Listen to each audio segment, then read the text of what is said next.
Assalamualaikum warahmatullahi wabarakatuh. Saya di sini akan menjelaskan tentang pengertian sholat sunnah munfarid dan macam-macamnya. Sholat sunat munfarid adalah sholat yang dilakukan secara individu atau sendiri. Dalil tentang sholat munfarid yaitu Rasulullah Shallallahu Alaihi Wasallam bersabda, "Barang siapa yang sholat 12 rakaat di dalam sehari semalam, maka dibangunkan baginya sebuah rumah di dalam surga." Hadis riwayat Muslim. Macam-macam sholat sunnah munfarid.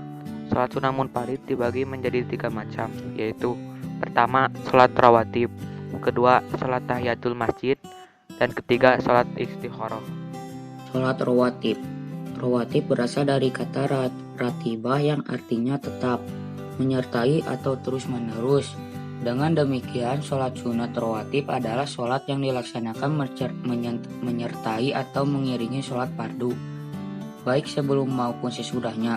Sholat rawatib terbagi menjadi 2 macam, yaitu sholat rawatib muakkadah dan sholat rawatib gairu muakkad. Niat sholat rawatib menurut waktunya, contoh saat zuhur, usolli sunat dukri rok'ataini rok'ataina qobliyatan mustaqbilal kiblati lillahi ta'ala. Aku niat mengerjakan sholat sunat sebelum zuhur 2 rakaat menghadap kiblat karena Allah Ta'ala. Tata cara melaksanakan sholat rawatib. 1. Niat menurut waktunya. 2. Dikerjakan tidak didahului dengan adzan dan iqomah. 3. Sholat sunnah rawatib ini dilaksanakan secara munfarid. 4. Bila lebih dari 2 rakaat, gunakan 1 salam setiap 2 rakaat. 5. Membaca dengan suara yang tidak dinyaringkan. 6. Sholat dikerjakan dengan posisi berdiri. Jika tidak mampu, boleh dengan duduk atau berbaring. 7. Sebaiknya berpindah sedikit, tapi tempat sholat berfardu tetap menghadap kiblat. Sholat tahiyatul masjid. Sholat tahiyatul masjid adalah sholat sunnah yang dilaksanakan untuk menaati masjid. Sholat ini disunahkan bagi setiap muslim ketika memasuki masjid. Pada saat kita masuk masjid, disunahkan untuk mendahulukan kaki kanan dan mengucapkan doa masuk masjid. Niat sholat tahiyatul masjid.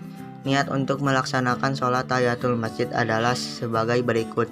Usolli sunata tahiyatil masjidi rakaataini adaan lillahi ta'ala. Aku niat mengerjakan sholat sunnah tahiyatul masjid menghormati masjid. 2 rakaat saat ini karena Allah Ta'ala. Tata cara melaksanakan sholat tahiyatul masjid. Berniat sholat tahiyatul masjid. Niat sholat harus dilakukan dengan ikhlas di dalam hati. Setelah berniat, dilanjutkan dengan takbiratul ihram, membaca doa iftitah, surat al-fatihah, dan seterusnya sampai mengucapkan salam. Sholat istikharah adalah sholat dengan maksud untuk memohon petunjuk dari Allah Subhanahu wa Ta'ala dalam menentukan pilihan terbaik di antara 2 pilihan atau lebih. Waktu yang terbaik dalam melaksanakan sholat istikharah ini adalah saat mulai pertengahan malam yang akhir. Sebagaimana waktu untuk melaksanakan sholat tahajud, sholat istikharah hukumnya adalah sunnah muakkadah bagi orang yang sedang membutuhkan untuk menentukan pilihan. Niat sholat istikharah.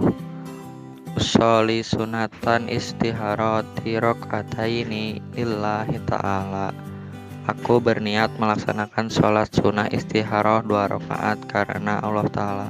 Tata cara melaksanakan sholat istikharah. Yang ke-1, bangun pada waktu pertengahan malam dan berwudu. Yang kedua, melaksanakan sholat istikharah dengan diawali niat. Yang ketiga, pada rakaat pertama setelah membaca surat al-fatihah, kemudian membaca surat al-kafirun. Bacaan surat al-kafirun boleh lebih dari 1 kali, 3, 7, ataupun 10.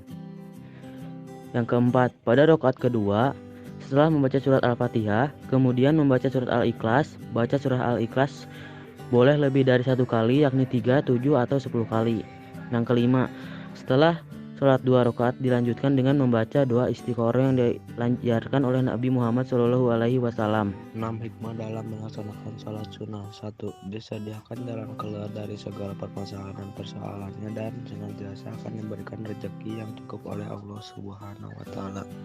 2. Menambah kesempurnaan sholat fardu. 3. menghapuskan dosa, meningkatkan derajat keridhaan Allah Subhanahu wa taala, serta menumbuhkan kecintaan kepada Allah Subhanahu wa taala. 4. Sebagai ungkapan rasa syukur kita kepada Allah Subhanahu wa taala atas berbagai karunia besar yang seiring kurang kita sadari. 5. Mendatangkan keberkahan pada rumah yang sering digunakan untuk sholat sunnah. 6. Hidup menjadi terasa nyaman dan tentram.